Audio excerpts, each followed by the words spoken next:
అమెరికాకు చెందిన అత్యవసర చమురు నిల్వలు ప్రమాదకర స్థాయికి పడిపోయాయి. గత వారం రోజుల్లోనే ఈ నిల్వల భారీగా క్షీణించి ఏకంగా 40 ఏళ్ల కనిష్టానికి చేరుకున్నాయి. ఇరాన్తో ఇటీవలి ఉద్రిక్తతలే అమెరికాలో చమురు నిల్వలు పడిపోవడానికి ప్రధాన కారణంగా తెలుస్తోంది. అమెరికా ఇంధన శాఖ విడుదల చేసిన తాజా గణాంకాలు ట్రంప్ ప్రభుత్వాన్ని ఆందోళనకు గురిచేస్తున్నాయి. ఇరాన్తో ఉద్రిక్తతల నేపథ్యంలో గత వారంలోనే అమెరికా తన అత్యవసర చమురు నిల్వల నుంచి మరో 8.9 మిలియన్ బ్యారెళ్ల ముడి చమురును కోల్పోయింది. ఈ కారణంగా అమెరికాలో అత్యవసర చమురు నిల్వలు ప్రస్తుతం 340.3 మిలియన్ బ్యారెళ్లకు పరిమితమయ్యాయి.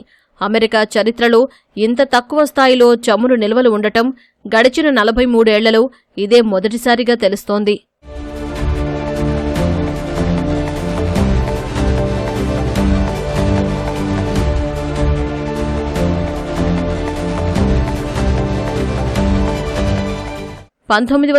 ల కాలంలో అంతర్జాతీయంగా వచ్చే చమురు సంక్షోభాల నుంచి ఆర్థిక వ్యవస్థను కాపాడుకోవడానికి అమెరికా ఈ స్ట్రాటజిక్ పెట్రోలియం రిజర్వ్ను ఏర్పాటు చేసింది.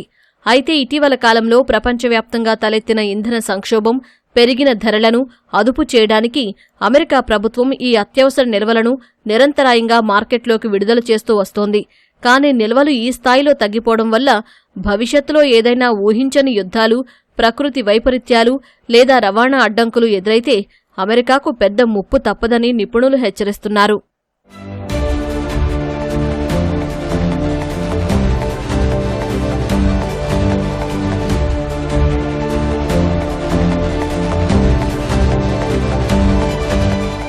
అమెరికా ఇంధన శాఖ నివేదికల ప్రకారం ఈ నిల్వల క్షీణత ఇంకా కొనసాగే అవకాశాలు కనిపిస్తున్నాయి.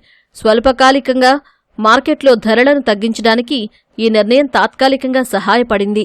భవిష్యత్తులో ఈ ఖాళీ అయిన నిల్వలను వాషింగ్టన్ మళ్లీ ఎలా, ఎప్పుడు భర్తీ చేస్తుందనేది పెద్ద సవాలుగా మారనుంది.